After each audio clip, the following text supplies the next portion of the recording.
Hello and welcome back to another video. So per usual, I put a poll on my community page on my YouTube and I asked what the viewers wanted to see, and volleyball was the video on the winning side. I've had 2 weeks off from football. One was a away game that I couldn't make it to, so I stayed and covered volleyball. And then we have a bye week this week. So with volleyball, I covered volleyball last week and I tried some new things. I'm just trying to get back into the flow. I haven't covered a lot of it since the season has started. But as we get going, I'll probably find the flow that works best for me. But with this video, I'm going to be talking about some of the gear that I used and some different spots that I tried out that might work for you, or might give you an idea of a spot that might work in your gymnasium. Or you could just see the photos that I've taken from those spots. So here we go.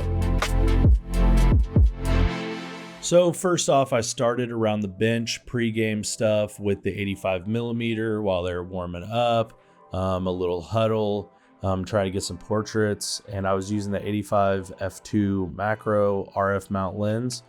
And that's a lens I try to incorporate when I can for some portraits and, just get it off the shelf and use it, because sometimes I don't use it too often when it comes to photos, because I use it mostly for my YouTube videos to get macro shots, or if I'm just going somewhere for a personal trip or family photos, whatever it may be. So I try to mix it into sports where I find it fits best, and usually gymnasium sports is when I use it the most, because it has a little extra light coming in, being that it's an f2 lens versus a 2.8. Oh. So after I got done with the pregame stuff, I went into the stands, and this area was a little lower attendance. So I was able to stand up in the stands slightly with my eye level above the net. So if they went up for a shot, most likely they would be up and over the net a little bit. And right there, I was using the 300 and maybe the 70-200. Nope.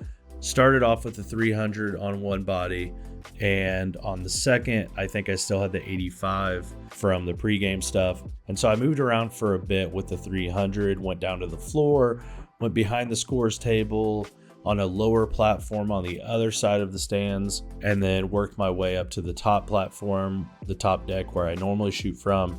And that's a good angle to kind of fill the photo with the floor or get some less distracting backgrounds. And then as I was coming down, I did swap over. At some point, I swapped the 70-200 on my second camera. So I had the 300 and the 70-200. That way I had something with a little bit of a zoom range. And I moved to the floor and a staircase landing that kind of shoots from the other angle after game one. So I was able to shoot from the other side of the court, shot from the floor a little bit straight on, so some lower angles, and then back behind the benches again to finish off the day. The biggest struggle right now is finding the focal length that I like to shoot with to get the angles that I want to get. And typically, I think last year I was pulling for the 24-70 more often. But as of recently, I've been trying to use the 70-200 as much as possible. The 300 is good when I'm trying to shoot from a further spot back and get some like blocking shots and maybe a spiking shot from a side angle. It's a little tight if you're shooting straight on from my gym, unless I back up a little further. But we have a wall. We have like a drop wall on one end, and then we have our basketball stands folded up or collapsed on the other end, so it's a little restricting. But I think there is a few spots I'm going to be trying out at the next volleyball game, and I think one will be with the 300 and the 70-200. That way, once I climb up there, I don't have to worry about getting back down and swapping the lenses. I'll probably try and get on top of those collapsed stands, and that will give me an angle that is close to the live view camera that they're using for replay, and I'll be able to shoot straight on for any of those spikes or blocking shots. Also serving, I think I'll be high enough to see our team as they're serving facing me, so that's an angle I'm going to be trying out at the next game. As you can see, some of the POV with this video is pretty different. I'm using the Insta360 RS with the 360 mod on it. and I'm able to reframe that and kind of follow me and change up the angles as I'm shooting, as it's following me. So hopefully that's a nice addition that the viewers, that you guys like to see, so you get a better idea of maybe where I'm at or how I'm moving around to get the shots that I'm shooting.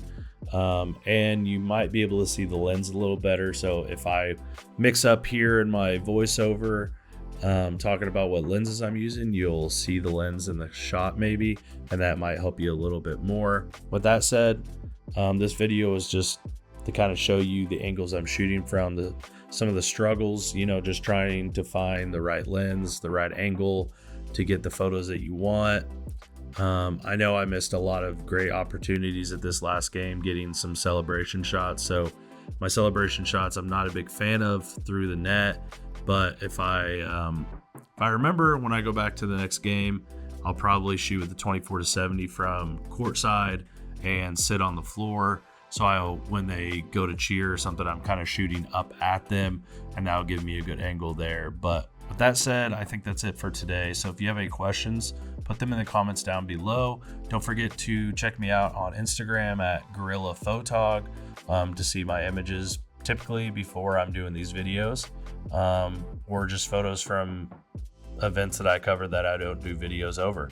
So with that said, I appreciate if you would like and subscribe, and I will see you all in the next one.